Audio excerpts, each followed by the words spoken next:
What is going on, guys? Welcome back to the Cirque Creative channel. Hope everyone is doing well out there. Today I'd just like to make a quick video of a little bit of a speed art and just talk to you about something that happened in the last competition. So unfortunately in the last competition I did find out that someone was cheating. This isn't really something that I expected would happen, but I knew that it was always a possibility. So throughout this video talking about it, I'm going to completely protect the guy's identity who was caught cheating. I'm not about kind of calling him out per se with his name and all that. It's just not necessary, but I will just go over like what actually happened. So yeah, basically I got a email from him with his so-called entry to the competition quite soon after launching the competition, maybe the day after, with a really nice piece. And straight away I thought, this piece is insane, this is really good. And I'd never spoken to this guy before. I don't follow him on Instagram, never heard from him before, and he hadn't entered any competitions before, but straight away, weirdly, I recognised the work. This sort of raised some kind of alarm bells in my head, because for me to not recognise his name at all but then recognise the artwork was kind of a bit strange. But anyway, I wanted to go deeper into it, so I emailed him back telling him that I really enjoyed the artwork and that I would like to see his Instagram page.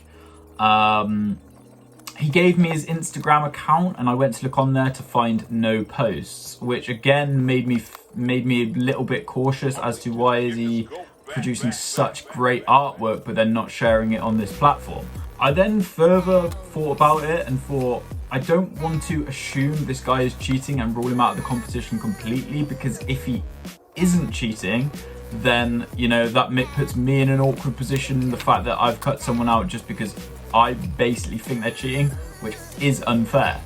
So then I further emailed him back to ask if he could send some other angles of the piece or a video clip of the piece. It shows that he's actually owns the physical piece and is able to take pictures and videos of it to prove that it's not pulled off the internet in the fact.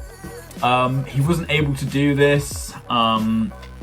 So a friend of mine had a very good idea that we could do a reverse Google search. If you don't know what a reverse Google search is, basically you upload the picture that you'd like to reverse search. It then scans all the pixels within the image and tries to find it on the internet, scanning billions of pictures. Straight away, it came up with Mate1's Instagram. If you don't know Mate1, he is, just a sick graffiti artist, and that's where I recognised it from in the first place. The main giveaway within the piece was the M. I recognised the M straight away, and he does these really cool blocky kind of 3D M's, and that's what I recognised. So yeah, straight away we found out that it was Mate1's work. We went through his Instagram and found the exact piece, and turns out it said homies, and he was using that piece to enter into the Montana competition. So this guy had obviously just copied that, emailed it to me as his entry for the competition. I'm really glad that we caught him out because I don't want this kind of thing to happen. It's not just unfair on Mate1 who's having his artwork stolen, it's also massively unfair on every single other person that enters my competitions, in the fact that they're putting hours into their artwork and someone could potentially come in and win with something that they've copied and pasted. So the whole point of the competitions is to push people out of their comfort zone with graffiti and try new things. It's not about the prizes and the winning, and I'm disappointed to find that someone was cheating. Obviously this only applies to him, and I'm blown away with the support I'm getting from the rest of you. In that example, it is technically beyond biting, because you're not just copying someone's style, you are literally just copying and pasting their piece and claiming it as your own. So, you know, I know everyone else just puts the effort in and does it, which I'm really happy with. But anyway guys, I just thought I'd like to chat about that just at the start of this video.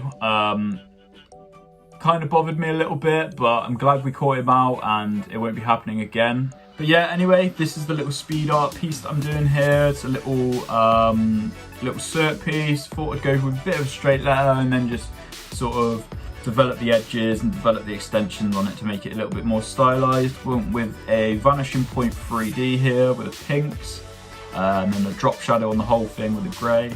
This is, for anyone wondering, using the Touch cool markers. They're like a budget double-ended graphic marker with a bullet tip on one end and a chisel on the other, and they're great. You can get about 80 for £30, which is around $35, I think, which is actually really good value for what they are, and you can layer them. They're really good for the price point.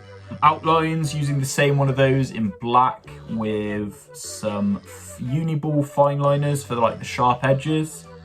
Other than that, nothing much else apart from using a Uniposca for the highlights. But yeah guys, there's the final piece. Really happy with it, to be fair. If you'd like to win this piece, I'm going to be giving it away. All you've got to do is comment something in the comment section. Comment anything at all. Comment what you think of the piece. Comment what kind of graffiti you've been doing. Comment what you've been doing during lockdown. But yeah, I'll pick one randomly and I'll send you out this sketch. But anyway guys, thank you for tuning in on today's video, and I'll catch you in the next one.